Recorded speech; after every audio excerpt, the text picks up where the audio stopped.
কত সুন্দর চাইনিজ পটলগুলি সবগুলি একসাথে করবো এখন। এই ট্যাঙ্গিগুলিতে না কোনো দুটা মাশাআল্লাহ বড় হয়ে গেছে। বাচ্চাদের এখন স্কুল বন্ধ, তাই এত রায়েশ পুরা গাছটা ভর্তি ইচ্ছা মতন। ভাল লাগে না বাবা? বিদেশের মাটিতে একচুয়ালি পুঁই শাক তুললাম গাছ থেকে। আজকে আর লাগবে না আবু, দাও চলো ওঠো। এই যে আরো আছে এগুলি। আরেকটু আমি আরো তো সিজন মেয়াদ। তুমি মেয়াদা থেকে বেশি তুলছো। এই বছরের প্রথম আমরা মিষ্টি কুমড়ার শাক খাবো ডাল দিয়ে রান্না করে। এই যে কাটে ফেলেছে। ও আমি তো ভাবছি মৃদুল পারবে না। ভালো লাগতেছে বাবা? জি এত বড় এটা। তাই কচু শাকগুলি দেখে মনে হচ্ছে না যে একদম আমি মনে হয় গ্রামের বাড়িতে। এটার একটা ভিডিও আছে আমি কিভাবে লাগাইছি। আর এইগুলি যে ডাটা থেকে তৈরি করছি, 3 বারের মতো কাটা হয়ে গেছে, তারপরও এখনো মানে এত শাক হয় এই ডাটা থেকে তৈরি, মানে বোঝাই যায় না একদম। আসসালামু আলাইকুম, কেমন আছেন সবাই? আশা করি সবাই আলহামদুলিল্লাহ অনেক ভালো আছেন। আমরা আজকে আবার চলে এসেছি বাগানের সবজি তোলার জন্য সকালবেলা। এই যে বাগানে অর্ধেক রৌদ্র আর অর্ধেক ছায়া। আবু এই শশা পেরে দাও। 2 ভাই শশা বাগানে চলে এসেছে। পাইছো? এই যে ছোট্ট একটা ঝাঁকা দিছি, ঝাঁকার নিচে গাছ ভর্তি মাশাআল্লাহ। গাছের জন্য দেখা যায় না। দাও এখানে দাও। বিসমিল্লাহ বলছিলা? বিসমিল্লাহ বলছিলা? জি দাও সবগুলি। এই যে এখানে দেখো কয়টা, এই যে নিচে, তারপরে এই যে এখানে আরেকটা আছে দেখো। ও দেখি যাই। এই যে দেখো একটা, এটাও পারো। সবগুলি পারে ফেলো, সবগুলি শশা দাও। কেমন লাগে মিহাদ গাছের থেকে সবজি পাড়তে? ভালো লাগতেছে? বাচ্চাদের এখন স্কুল বন্ধ, তাই এক এক দিন এক একটা করি। কখনো পার্কে যাই, কখনো বা পিকনিক করি। কারণ বড় বাসায় তো সারাক্ষণ কি আর করবে, বাচ্চাদের নিয়ে সময় কাটাই আর কি। আর এইভাবে ওরাও খুশি থাকে আর আমিও খুশি থাকি। কতগুলি হয়েছে দেখছো মাশাআল্লাহ। আর আছে ঠিক আছে তো, আরো আছে। এই যে এটা কি লাস্ট ওয়ান? মৃদুল মৃদুল আসো, কয়টা কুমড়ো শাক পারি। মিহাদ কেঁচিটা নিয়ে আসো, যাও। ওই যে দেখো ওইখানে রাখছে, ওইখান থেকে কেঁচিটা নিয়ে আসো। এই যে ফুলগুলি ফুটছে, এখন কয়টা কুমড়া শাক কাটবো গাছের থেকে।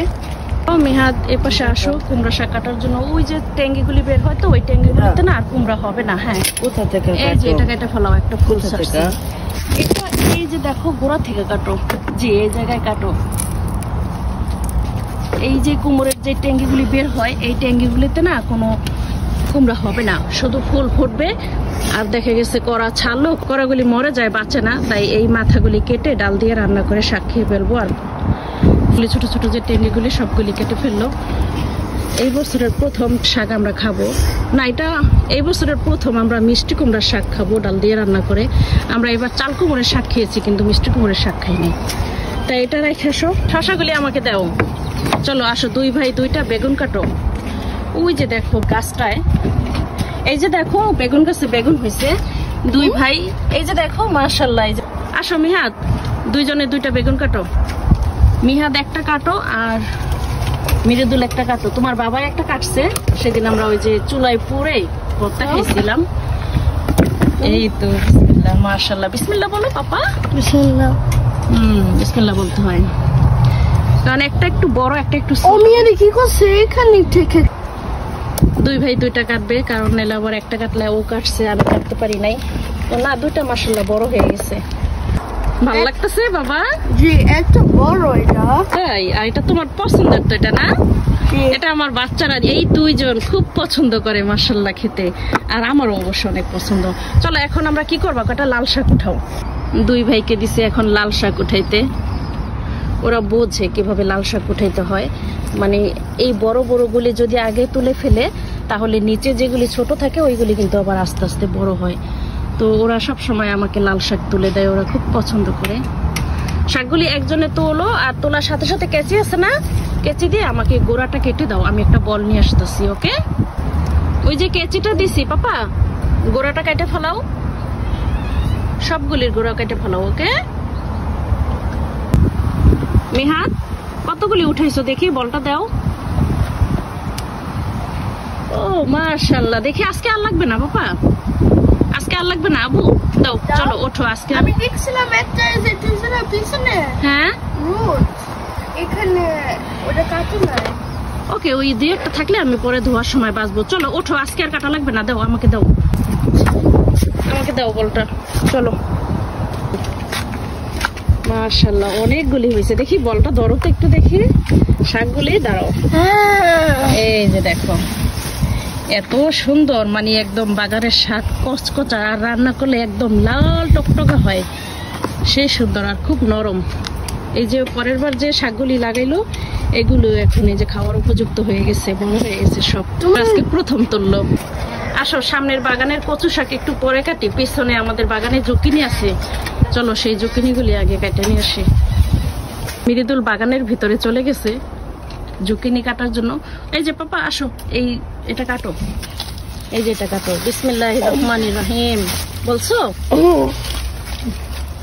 কাটতে পারবা? এই যে কাটে ফেলেছে। ও, আমি তো ভাবছি মৃদুল পারবে না। মৃদুল তো পারছে রে। কি হয়েছে? মাকড়সা তোমার মাথায় যাচ্ছে? দাও আমাকে, দাও।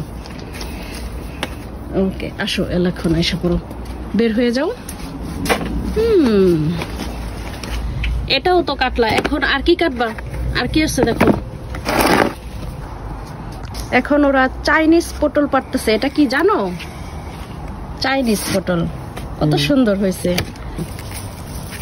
এগুলি ঘুরাইলেই ছিঁড়া যায়, কেচি দিয়ে কাটা লাগে না। এই যে দুই ভাই কত সুন্দর আমার সবজি পেরিয়ে দেয়। পটল গাছে একদম গিরায় গিরায় পটল হয়, কিন্তু এবার আবহাওয়া তেমন ভালো না। আবহাওয়া ভালো না হওয়ার কারণে এবার এখনো হয়েছে, তবে অবশ্যই যে বড় এদিকে হয়েছে, এখনো বড় হয় না। এগুলো আরেকটু বড় হবে। এটাও ছিঁড়া যায়। মেয়াদ এটা, এটা ছিঁড়তে পারো। এটা ছিঁড়ো আর আসেনি, দেখো সবগুলি দেখে দেখে ছিঁড়ে ফেলো। গাছ ছিঁড়ে ফেলাইছো নি আবার। কত সুন্দর চাইনিজ পটলগুলি, অনেক ভাল লাগে। যেমন খাইতে মজা, তেমন দেখতেও সুন্দর। একদম বাংলাদেশের দুন্দুলের মতো মনে হয় খেতে। এখন দেখো সিম গাছে সিম, দেখো সিমগুলিও মাশাআল্লাহ বড় হয়ে গেছে, দানাও হয়ে গেছে না? এই যে আস্তে বাবা, গাছ যেন না ছিঁড়ে। ওকে, এই যে এভাবে এক হাত দিয়ে ধরবা আর এক হাত দিয়ে ছিঁড়বা। ছোটগুলি ছিঁড়বা না, যেগুলি বড় হয়েছে ওইগুলি ছিঁড়বা। এভাবে করে যেগুলি বড় দেখা দেখা সবগুলি ছিঁড়ে ফেলাও। সবগুলি ছিঁড়ছো বড় বড় দেখা? আমি আরো তুলছিলাম মেয়াদ। তুমি মেয়াদের থেকে বেশি তুলছো। দেখো এই কালো রাইস গুলি কি অবস্থা, কালো রাইস গুলি পেরে ফেলাও। ও মাশাআল্লাহ বড় হয়েছে তো। এই যে একটা মৃদুল, এই যে দেখো একটা। এটা কি কালারের রাইস? এটা তো কালো না মিহাত, এটা তো কালো না, এটা কি কালারের? আর এগুলি এই যে আরো আছে, এগুলি আরেকটু বড় হবে। এগুলি এখন ছিঁড়া যাবে না, এগুলি আর কয়েকদিন পরে ছিঁড়া যাবে। এই দুইটা এখন না ছিঁড়লে বাতি হয়ে যাবে। এই দুইটাই ছিঁড়ার মতো হয়েছে, আর এগুলি দেখি আর কয়েকদিন পরে ছিঁড়বো। আর এর পাশে এগুলি হলো রানার বিন। রানার বিনসের এই যে ফুল আসছে, কিন্তু এখনো রানার বিন ছোট ছোট বড় হয় নাই। আর এখানে চাইনিজ পটলও আছে, এটা আরেকটু বড় হবে। এই 3 ফলের কথা কোরআনেও বলা আছে। আর এই গাছগুলিতে এত এত ফল হয়, এই যে ফল পাইকা রয়েছে এখানে। আর পাখি তো ইচ্ছা মতন খায়, পাখির ডাক দেখা যাইতেছে। এখানে ঝাঁকে ঝাঁকে পাখি এসে পাকলে সব খেয়ে ফেলায়।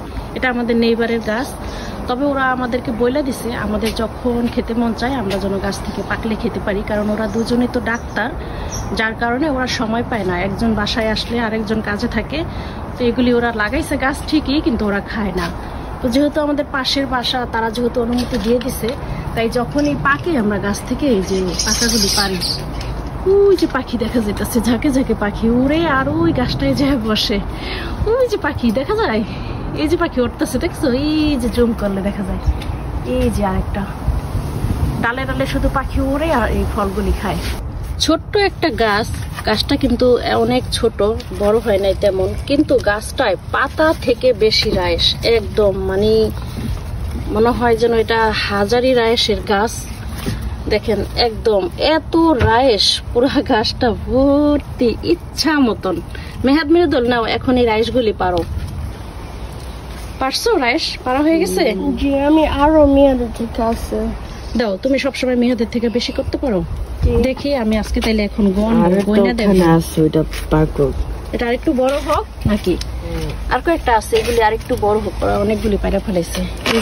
এগুলি ভর্তা, হাতে মাখা ভর্তা অনেক মজা। পিছনের একটা ভিডিওতে আমি রাইসের হাতে মাখা একটা ভর্তার রেসিপি দিয়েছি, আপনারা সেইভাবে ভর্তা করে খেয়ে দেখবেন। ভর্তাটা কিন্তু খুব মজা, অনেক মজা। নানি প্রিয় শাক কাটি।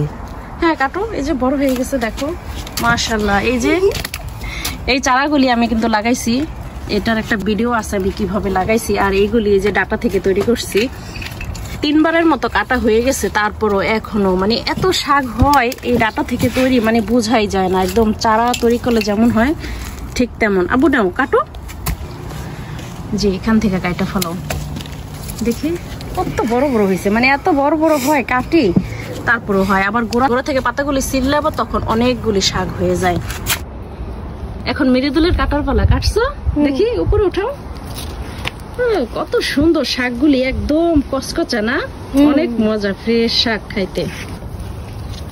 পুঁই শাকের ডাটা থেকে তৈরি এই চারাগুলি আমি কিভাবে তৈরি করেছি আমার পেজে কিন্তু সেই ভিডিও আছে, আপনারা চাইলে সেই ভিডিওটা দেখে নিতে পারেন। শাক কি বাজার থেকে কিনে এনে খাওয়ার পরে এই ডাটাগুলি ফেলে না দিয়ে যদি এভাবে চারা তৈরি করে নেন, তাহলে ইচ্ছা মতো শাক খাওয়া যায়, একদম ইচ্ছা মতো অনেক শাক হয় মাশাআল্লাহ। পুঁই শাক যদি ঝাড়কানো অনেকগুলি মাথা বের হয়, যদি একদম ঘন করতে চান, অনেকগুলি মাথা বের করতে চান, তাহলে সবগুলি পুঁই শাক এভাবে আমার মতন করে মানে মাজায় কেটে দিতে হবে কয়েকটা পাতা রেখে, তাহলে আবার প্রত্যেকটা পাতার গিরায় গিরায় আবার মাথা বের হবে। হ্যাঁ এই যেভাবে মানে এই মাথাগুলি কেটে দিলে আবার মাথা বের হবে, এভাবে করে সবগুলি কেটে দিচ্ছে। আর এই গোড়ার পাতাগুলি এগুলি ওই যেভাবে আমি ছিঁড়ে ফেলবো, এগুলি ছিঁড়ে ফেললে এখান থেকে পরে আবার এই গিরে প্রত্যেকটা পাতার গোড়া থেকে আবার নতুন ডালা বের হবে, তখন আবার একটা গাছের থেকে 4টা-5টা আর কি ডালা কাটা যাবে। এভাবে শাক যদি ঘন করতে চান তাহলে আপনারাও এইভাবে করে পুঁই শাকের মানে মাজায় কাটে দিতে পারেন। আর যদি বড় করতে চান, ঝাঁকায় উঠবে যদি রাখতে চান, তাহলে আপনারা চাইলে মানে বড় করতে পারেন, নিচে থেকে পাতা খেয়ে ফেলবেন, গাছগুলি এইভাবে করে বাওয়াই দিবেন বেড়ার সাথে। এই যে দেখেন এটা কোথায় উঠে গেছে বেড়ার ভিতরে। এই একটা টপে সবুজ পুঁই শাক, আর এর পাশের দুইটাই এটা আর এই বড়টাই, এগুলি সব লাল পুঁই শাকের চারা। লাল পুঁই শাকের চারাগুলি দেখতে আমার কাছে খুব ভালো লাগে, লাল লাল গোড়াটা থাকে ভালো লাগে, আর এগুলি সবুজ। নাও পাপা, এই যে কয়েকদিন পরে পরে একদম চালন ভর্তি করে শাক তোলা যায়, বড় একটা চালন, 1 চালন পুঁই শাক তুললাম গাছ থেকে, মাশাআল্লাহ অনেক ভালো লাগতেছে আমার কাছে। মেয়াদ মৃদুল আসো, এবার কচু খেতে আসো। এই কচু খেতে ধরো, এই ছুরিটা নাও, ওই কচু খেতে এই কচু শাকগুলি কেটে দাও আমাকে নিচের থেকে। ওকে ওকে দাও, আরো কাটো। এই যে এই পাশে আছে এটা, এই যে সবগুলির গোড়া থেকে এই যে নিচের যে পাতাগুলি সেগুলি কাটো। যে এইভাবে করে, এই তো আমার বাচ্চারা সব কাজ শিখে গেছে মাশাআল্লাহ। সব সবজি কাটাও কিন্তু আসলে একটা শেখার বিষয় আছে, সবাই কিন্তু কাটতে পারে না। এই যে দেখছেন কি লতি, অনেক লতি ছাড়ছে, অনেক গিরায় গিরায়।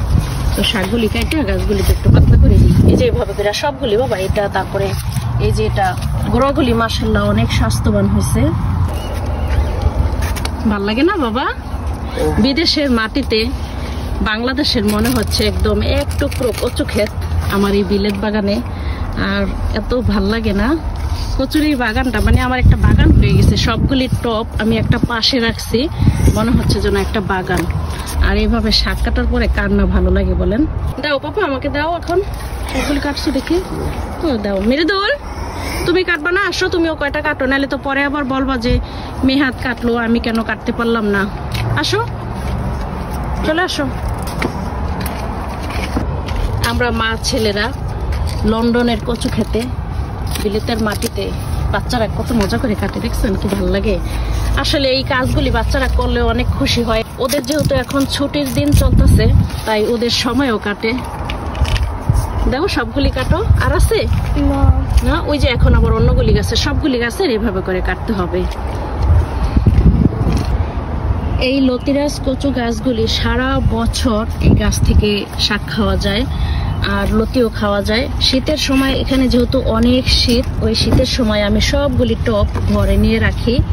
ঘরে জানালার পাশে রেখে দিলেই হয়, জানালার পাশে বাইরে থেকে যে একটু রৌদ্র আসে ওই রৌদ্রটুকু আসলেই হয়ে যায়। আর তখন আর কিছু লাগে না, একদম শীতের সময় আমার ঘরে আমার এই জানলায় থাকে, এখন জানলায় ফুলের টবগুলি আছে। আর শীতের সময় আমার এই কচু গাছের টবগুলি আমার এখানে থাকে। আর আমি শীতের সময় ঘরের থেকে এই কচু গাছের শাকগুলি কেটে কেটে খাই। আমার অনেক ভিডিও আছে পিছনের, আর এই কচু গাছ কীভাবে তৈরি করতে হয় তারও একটি ভিডিও আমার পেজে আছে, আপনারা চাইলে সেই ভিডিওটি দেখে নিতে পারেন। এই পাশে সবগুলি শুধু উপরের একটা মাথা, মাঝখানের যে পাতাটা, শুধু এই মাঝখানের পাতাটা রেখে তারপরে সবগুলি কেটে ফেলেছি টপেরগুলি। এখন কাটবো বাগানের নিচে এই মাটিতে যেগুলি আছে সেগুলি। এগুলি মাঝখানের এই একটা পাতা রেখে যদি বাকি সব শাকগুলি কেটে দেওয়া হয় তাহলে দেখা গেছে এই শাকগুলি আবার খুব তাড়াতাড়ি বড় হয়ে যায়। সকালবেলা দেখেন আমার বাগানে রোদ্রের চিলিক পড়েছে, খুব সুন্দর লাগতেছে বাগানটা এখন দেখতে, তাই না? মাশাআল্লাহ। সবাই যেই দেখবেন আমার বাগানটা প্লিজ একটু মাশাআল্লাহ বলবেন। এই পাশ থেকেও সবগুলি শাক তোলা হয়ে গেছে। এখন পেছনে যে দেখবো কি কি শাক আজকে আমাদের বাগান থেকে তুললাম, সবগুলি একসাথে করবো। এখন কচু শাকগুলি দেখে মনে হচ্ছে না যে একদম আমি মনে হয় গ্রামের বাড়িতে একদম নিজেদের কচু ক্ষেতের বাগান থেকে শাকগুলি তুলে আনলাম। অনেকগুলি শাক হয়েছে মাশাআল্লাহ। আজকে শুক্রবার, বাচ্চারা জুম্মা পড়বে, তাই দুই ভাই আমাকে সবজি কেটে দিয়ে এখন চলে গেছে ঘরে গোসল করার জন্য। তো আমি এখন দেখাচ্ছি কি কি সবজি আছে এখানে। এখানে দুই রকমের রাইস আছে, আর এগুলি আছে এক ধরনের সিম। এগুলি আমাদের বাংলাদেশি সিম না, অন্য দেশি চাইনিজ পটল। এগুলি খেতে খুব মজা, দুন্দুলের মতো। আর গতবার যে বেগুনের গাছগুলি ছিল, গত 2 বছর সবগুলি লম্বা বেগুনের গাছ ছিল, তবে এই বছর বড় বড় এক একটা গোল বেগুন হয়েছে। বেগুনগুলি অনেক মজা, খেতেও ভালো আর দেখতেও খুব সুন্দর। আর এদিকে এই যে কতগুলি শসা নিয়েছি, পাকাটা দেখি এটা দুধ দিয়ে একটু খাট্টার মতো রান্না করব। আর এই যে যেগুলি বাতি হয়েছে এগুলি মাছ দিয়ে রান্না করে খাবো, একটু বাতি শসা, আর ছোটগুলি সালাদ করে খাবো। এখানে এই যে আছে এক চালনি, এখানে পুঁই শাক একদম ফ্রেশ আছে পাড়া। আর এই যে এপাশে আছে একটা জুকিনি, এটা বড় একটা হয়েছে, দেখি এটা কি দিয়ে রান্না করা যায়। আর এদিকে আছে এই যে কচু শাক। মাশাআল্লাহ, কচু শাকগুলি অনেক সুন্দর না? শাকগুলি একদম কচুর মুখী থেকে যে শাকগুলি, ওই শাকগুলি ছোট ছোট, আর যেগুলি লতিরাজ কচু থেকে তৈরি সেই শাকগুলি বড় বড়। তবে ওয়েদার এবার তেমন একটা ভালো না, তাই যার কারণে এবার পাতাগুলি কিন্তু একটু ছোট। গতবারের পাতাগুলি আরো বিশাল বিশাল এক একটা পাতা ছিল আর অনেক মোটা ছিল। তুলনামূলক এই বছর কিন্তু গত বছরের মতো ভালো হয় নাই। আর এই যে তো এখানে আছে লাল শাক, আর এই যে এখানে আছে মিষ্টি কুমড়া শাক। তো আজকের ভিডিওটা এই পর্যন্তই। নিজেদের বাগান থেকে নিজের হাতে লাগানো একদম বাচ্চাদের মতো করে পেলে লেলে বড় করে তারপরে নিজের হাতে এগুলি তুলে খুব ভাল লাগে না? দেখতে খুব ভাল লাগে, আর এই গাছের সবজি খেতেও কিন্তু ভালো লাগে। তো আজকের ভিডিওটা এই পর্যন্তই। ভালো থাকবেন সবাই, দোয়া রাখবেন আমাদের জন্য। আর ভিডিওটা কেমন লাগলো জানাতে ভুলবেন না। ভিডিওটা যদি ভালো লাগে তাহলে প্লিজ একটা লাইক দিয়ে ভিডিওটি শেয়ার দিয়ে দিবেন, আর আমার সাথেই থাকবেন। আর আপনাদের কার কার আমার মতো বাগান করার শখ তাও কিন্তু বলে যাবেন। ধন্যবাদ সবাইকে, আল্লাহ হাফেজ।